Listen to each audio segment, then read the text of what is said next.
Today we're going to replace the bulb of the fog light. It's a little bit hard to remove this trim. All you need to do is you need a flathead screwdriver, but you can use a tissue in order not to scratch the trim.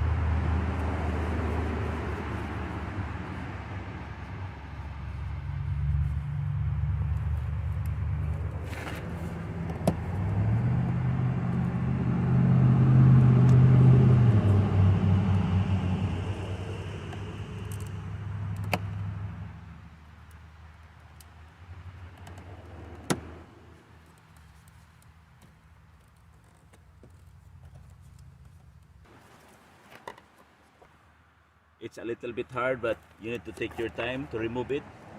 You see at the bottom, you also need to remove this one.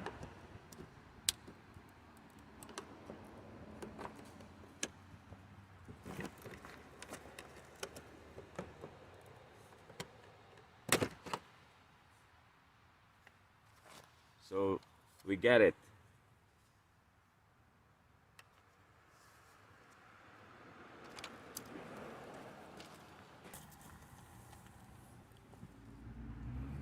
After that, we have one screw over here.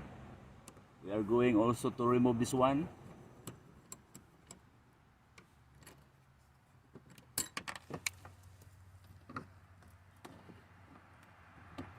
And that's it. Remove the connector or the clip.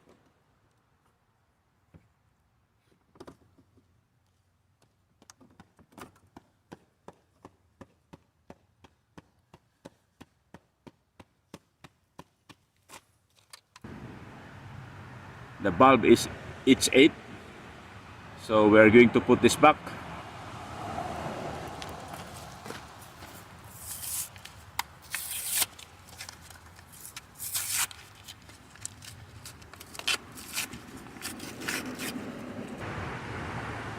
Try avoiding touching the glass.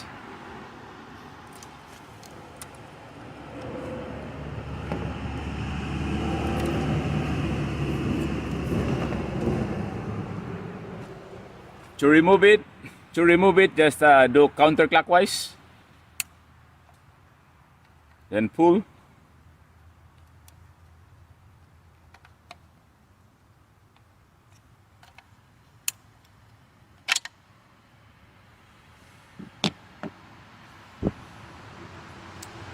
Here's the new bulb.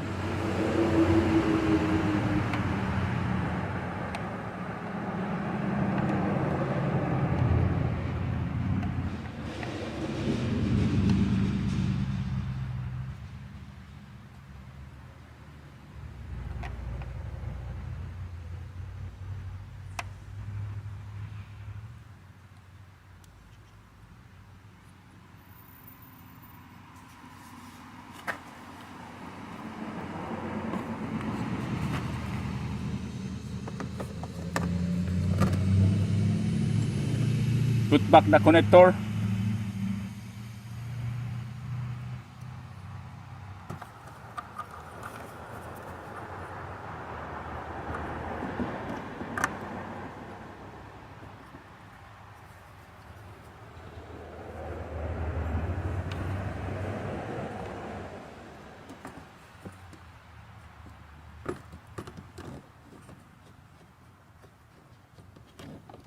Before you put back the cover, make sure that you test the light first. If it's working, we're gonna test the lights.